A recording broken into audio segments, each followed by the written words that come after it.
Dr. Shuki Friedman, shalom. Good evening. You're the Vice President of the Jewish People Policy Institute and a Senior Lecturer in Law at the Paris Academic Center. And I want to ask you today about the sanctions that the U.S. imposed on Israeli residents of Judea and Samaria.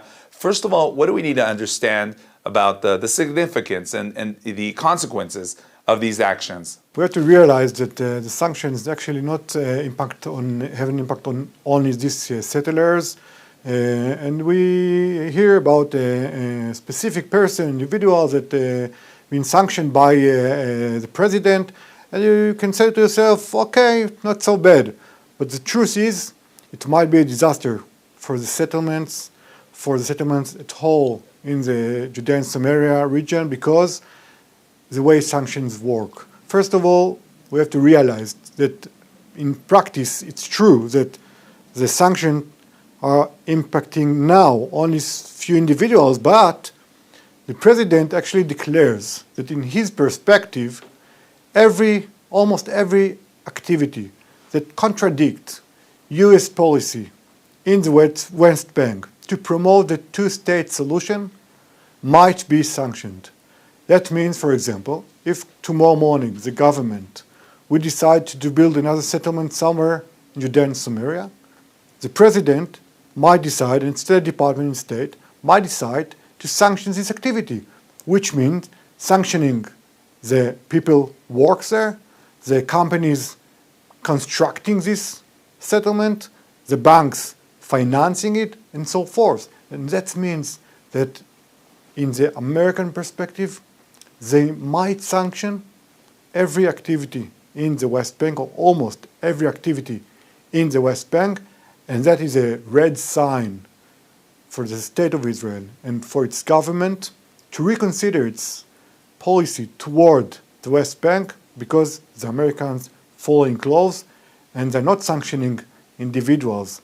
They're marking to us, to the government here, listen, if you go down this road, we might sanction you, we might sanction companies, we might sanction officials in the government and the army that not forcing the law in the West Bank. This is serious interference in what's happening in Israel. Maybe we'll see the same thing in terms of the pressures that Israel should agree to a Palestinian state? That's true, but the idea is that for long years, actually since 1967, we are dancing a very delicate dance with international law and international community and the Americans, who are close allies in, on one hand, promoting these settlements and building it, on the other hand, trying not to go too far and too strong and not declaring everything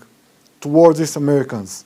And what's been changed now is that we gave much more publicity for this policy in the West Bank, and this is annoying the Americans inter alia, and this brought them to intervene and sanction a very close ally, which is very rare in the perspective of America.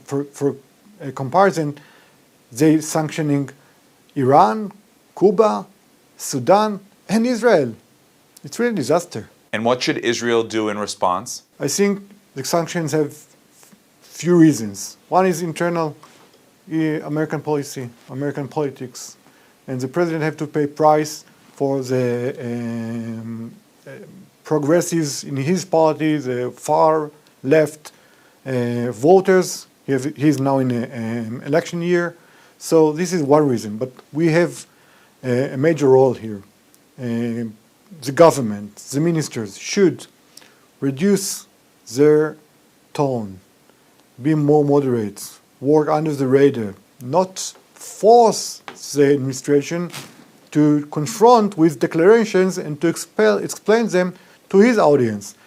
This way we might reduce attention and also force law in the West Bank in practice and make a reasonable person responsible for what's going on there.